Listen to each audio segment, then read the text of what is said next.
Hey guys, 30 minutes away from being 2019.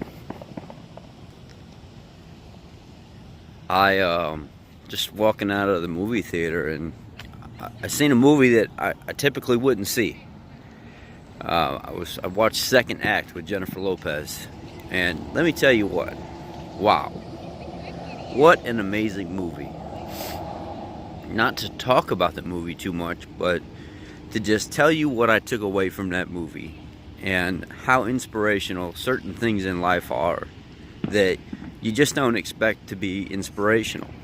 How many of us go through life thinking that we have to make up stories to fit in certain categories, that we have to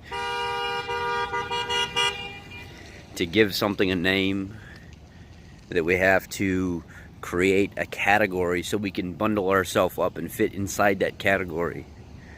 We have to try to justify why we're smarter than the next person, or why we have a specific type of knowledge over the next person, or why we have something better than the next person, so people will listen to us and follow us and let us guide them, when all we have to simply do is just be ourselves.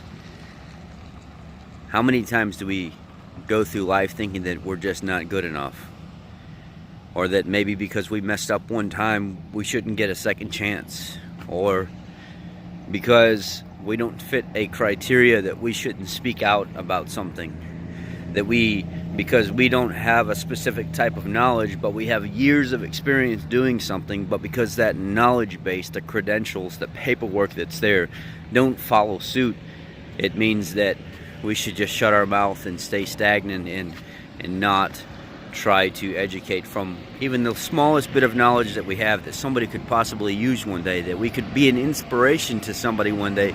But we don't do that because society says that. How often do we change the face that we put on because we think that somebody may not accept us for who we are? How often do we have to change the way that we talk because we think that people won't be accepting of us because we don't fit in with everybody else? How often do we have to change the way we want to portray our message? That's our message and it's very personal to us, but we have to change that because other people's feelings may be hurt.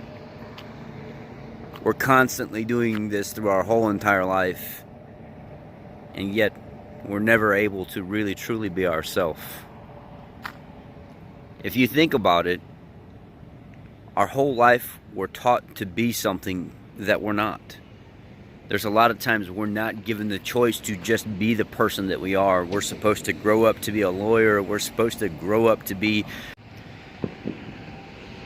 this magnificent person that this image of society wants us to be, yet that's not who we are. We're something much more beautiful than that. We're something much more creative than that. We're a people that have our own individual imprint and skill set and just way of networking and being in people's lives, but yet society tries to drive us a certain way based on what it wants to see instead of exactly what we are. You know, I think about being the mechanic that I am, the master mechanic that I am. I think about all the years of school and paperwork and education and frustration I've went through, and was it worth it? It was worth it. But the basis of everything that I have to offer in what I do is based on my experience. It's based on my knowledge. It's based on my common skill set. It's based on a number of things. But what I have to offer comes solely from the nitty gritty, the hands-on, the time that I've put in to learn and get on these machines and pull them apart and put them together. It's the real life experience. That's where it comes from. It doesn't come from a book. It doesn't come from an instructor standing in front of me. It doesn't come from a classroom that only gets me started. But the real basis of what I have to offer comes from the time I put in. The footwork, the soldier work, the networking, the grinding it out and trying to figure out in this situation, how come I can't fix it? What's going on? The hours I put into it, the frustration behind it. That's what it takes. You know, I often discredit scientific studies and stuff like that because no matter how many scientific studies are out there, we always have somebody that's an anomaly. You know, am I an anomaly? The fact that I can consume 300 grams of saturated fat per day and only have 52, or my triglycerides be 52?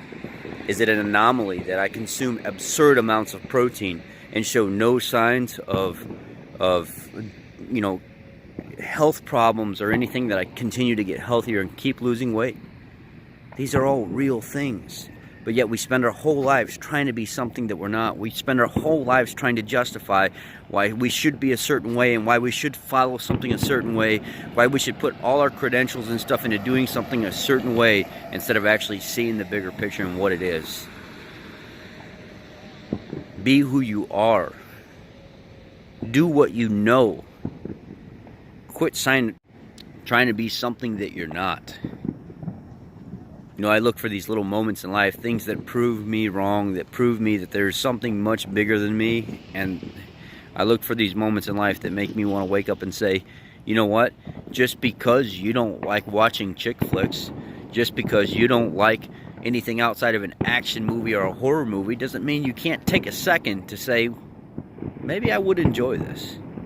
I took a second tonight out of boredom and said, do I go see the movie Wreck-It Ralph, or do I go see Second Act with Jennifer Lopez? And I thought, man, she's beautiful anyway, and it's kind of an interesting movie, but it's not my type of movie. It's a movie that I wouldn't go pay to see. Made such an impact. Such a phenomenal movie. Don't give up on your dreams. Remember that you can always pick up and restart. There is time to fix things. It doesn't always, if it's broken, it's not always broken. You can fix it. You can start over every time that you fail if you so choose to. Don't limit yourself. It's your journey. You figure it out. Nobody's going to do that for you. Be blessed. Have a happy new year. And don't let 2019 be anything more than what, or anything less than what you want it to be. Make 2019 your, and ride it like you've never rode it before. Be blessed, guys. Thank you. God bless. Happy New Year.